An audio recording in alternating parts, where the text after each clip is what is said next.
Assalamualaikum warahmatullahi wabarakatuh. Selamat pagi, apa kabar anak-anak? Sehat ya? Insya Allah selalu kita diberikan kesehatan dan selalu dalam lindungan Allah Subhanahu wa Ta'ala. Amin amin ya robbal alamin. Pada kesempatan kali ini Ibu akan membicarakan tentang sekolah baru, semangat baru. Gimana? Tetap semangat? Semangat terus ya. Oke, kita mulai. Seperti biasa, sebelum memulai pembelajaran kita ice breaking dulu, yaitu tebak gambar tersembunyi. Ya, coba kalian lihat, bisakah kalian lihat orang pada gambar di atas? Ya, ada, Ibu kasih waktu 5 detik. 1, 2, 3, 4, 5. Ada yang ketemu? Oke, kita lihat jawabannya. Nah, ternyata di sini, lihat, ada mata-mata, hidung, mulut. Ada yang bisa nggak? Kalau bisa berarti pintar. Oke, kita mulai gambar yang kedua. Bisakah kalian melihat binatang pada pohon-pohon? Ibu kasih waktu 5 detik kembali. 1, 2, 3, 4, 5. Oke, ketemu nggak? Kita lihat ya. Ternyata ada gambar kijang di sini. Nyaru dia. Nah, ada yang bener nggak? Oke, kita masuk pada pembelajaran ya. Persepsinya. Nah, manusia sejak dilahirkan akan berhadapan dengan lingkungan yang menuntutnya untuk menyesuaikan diri. Penyesuaian diri yang dilakukan oleh manusia diawali dengan penyesuaian secara psikologis yang dikenal dengan adaptasi. Berbagai masalah yang muncul dalam kehidupan remaja di sekolah hampir semuanya berkaitan dengan penyesuaian diri. Masih banyak siswa di sekolah tidak dapat menyesuaikan diri baik dengan aturan yang ada di sekolah maupun teman-teman sebayanya. Seperti contohnya ada siswa yang sering mengabaikan tugas sehingga guru menganggap bahwa anak membangkang dan segera ditarik ke ruang BK karena dianggap melanggar peraturan. Ada pula yang bertindak tidak sopan dengan salah satu guru sehingga guru yang lain menganggap bahwa anak tersebut membuat perilaku yang buruk dan memberikan ketidaknyamanan terhadap lingkungan sekitar. Ya, videonya kita lewatin aja dulu ya karena terlalu panjang. Nanti lain waktu kita tonton kembali. Nah, di sini pengertiannya ya. Yang pertama yaitu penyesuaian diri berarti beradaptasi, dapat mempertahankan eksistensinya atau bisa survive dan memperoleh kesejahteraan jasmani dan rohani. Jadi anak dapat mempertahankan eksistensinya di sekolah. Terus dia bisa survive, berjuang ya untuk memperoleh kesejahteraan jasmani dan rohani dia. Dua, penyesuaian dapat diartikan sebagai penguasaan, yaitu memiliki kemampuan untuk membuat rencana dan mengorganisasi respon-respon sedemikian rupa sehingga bisa mengatasi segala konflik, kesulitan dan frustasi secara efisien. Biasanya orang yang mampu beradaptasi, dia bisa menanggulangi frustasinya dalam diri sendiri. Ya, 3, menyesuaikan diri adalah proses bagaimana untuk mencapai keseimbangan diri dalam memenuhi kebutuhan sesuai dengan lingkungan. Ya, dia dapat melalui proses-proses untuk mencapai keseimbangan diri. Lanjut. Karakteristik penyesuaian diri. Nah, mereka yang tergolong mampu melakukan penyesuaian diri secara positif ditandai hal-hal sebagai berikut. Yang pertama, tidak menunjukkan adanya ketegangan emosi, tidak marah-marah, dia dengan santai atau tenang. 2, tidak menunjukkan adanya mekanisme psikologis. 3, tidak mampu menunjukkan adanya frustasi pribadi. 4, memiliki pertimbangan rasional dan mengarahkan diri. 5, mampu dalam belajar. 6, menghargai pengalaman. 7, bersikap realistis dan objektif. Ya, secara positif individu akan melakukan berbagai bentuk. Nah, penyesuaian secara positif individu akan melakukan berbagai antara lainnya yaitu 1, menyesuaikan dengan menghadapi masalah secara langsung.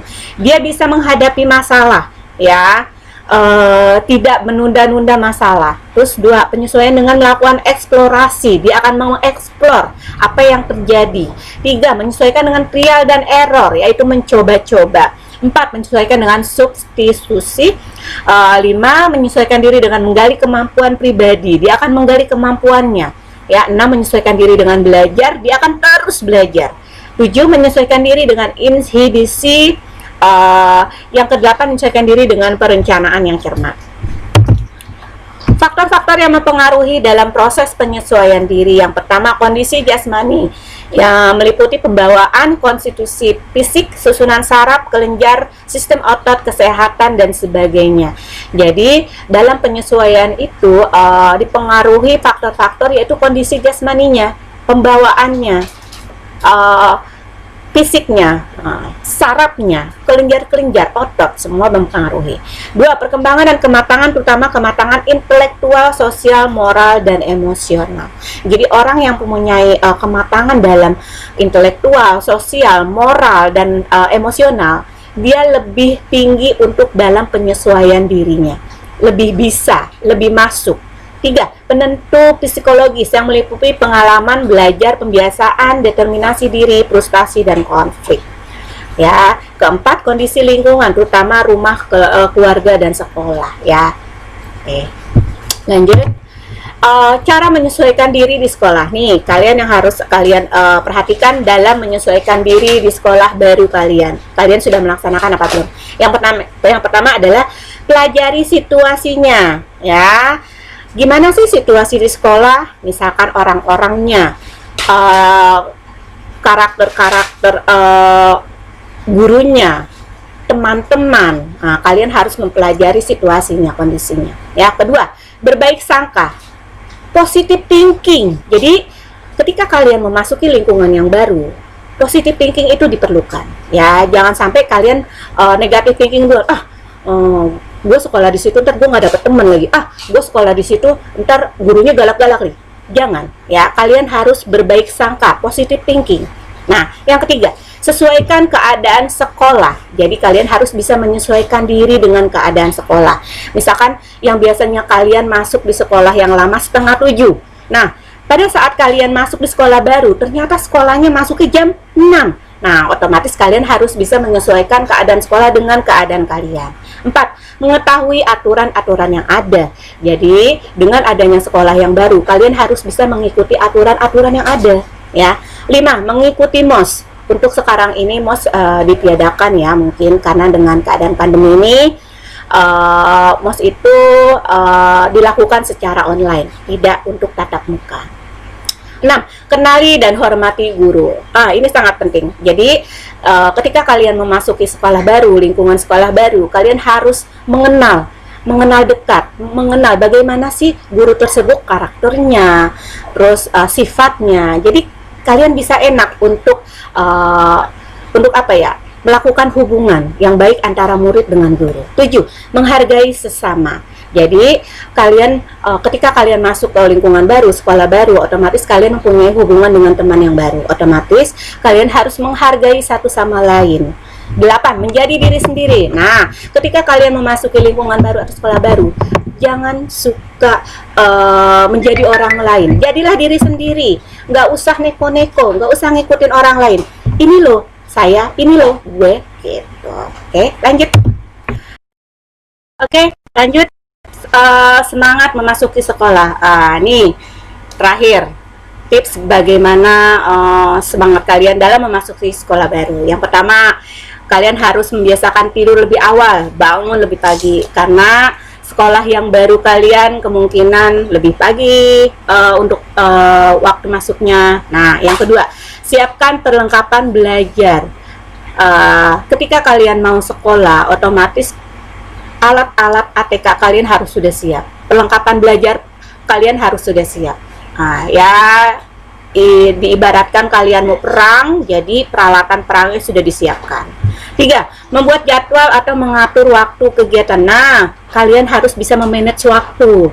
Mana waktunya main, mana waktunya belajar. Otomatis kalian harus bisa membuat jadwal dan mengatur jadwal kegiatannya. 4. Menata meja atau tempat belajar. Kalian sudah harus bisa menata-nata meja. Oh, ini loh untuk buku pelajaran. Oh, ini loh untuk buku tulis. Nah, jadi kalian kalau memerlukannya bisa ngambilnya gampang. Ya. 5. Fokus pada impian dan target. Harus punya target. Ya, target kalian apa nih ke depan? Pokoknya gue harus jadi ranking 1. Nah, oke. Atau pokoknya nanti setelah lulus gue harus meneruskan kuliah, mendapatkan universitas yang negeri. Itu lebih bagus, ya. 6. Selalu berpikiran positif. Yang tadi Ibu bilang, berpikirlah positif, jangan selalu negatif. Jadi kalau berpikir positif, kalian pasti akan merasakan ketenangan diri. Ya, 7. Buatlah pertemanan baru. Nah, karena lingkungannya baru, berarti teman-teman kalian juga baru. Nah, 8. Jadilah diri sendiri. Jangan jadi orang lain. Percaya akan diri sendiri. Jangan bolos sekolah. Ya, ini salah satu yang harus kalian peraturan yang harus kalian ikutin. Ya, terlibat dalam kegiatan sekolah. Nah, kalian juga harus rutin atau wajib mengikuti kegiatan sekolah biar kalian belajar bagaimana caranya sih untuk berorganisasi gitu. Tumbuhkan rasa bangga dengan sekolah. Karena kalian sudah masuk ke lingkungan sekolah yang baru, otomatis kalian harus bangga dengan sekolah yang kalian daftar, ya, kalian masuk gitu. Jangan sampai ketika kalian masuk sekolah kalian merasa tidak puas, tidak bangga. Nah, jangan ya, karena itu dapat mempengaruhi motivasi kalian untuk belajar. Yang ke-12 itu mengenal semua fasilitas sekolah yang ada. Nah, ini perlu juga. Jadi dengan kalian masuk ke lingkungan baru, sekolah yang baru, kalian harus tahu fasilitas apa yang dapat kalian gunakan. 13. Menghindari hal-hal yang membuat Anda tidak semangat belajar. Nah, itu yang harus kalian cermatin, ya. Oke, gimana? Sampai di sini dulu perjumpaan kali ini. Kalau ada yang kalian tanyakan, mungkin kalian bisa telepon langsung ibu, WA, atau bagaimana. Mudah-mudahan pembelajaran kali ini dapat membuat kalian menambah semangat diri dalam lingkungan sekolah baru. Wabillahi taufik wal hidayah. Assalamualaikum warahmatullahi wabarakatuh.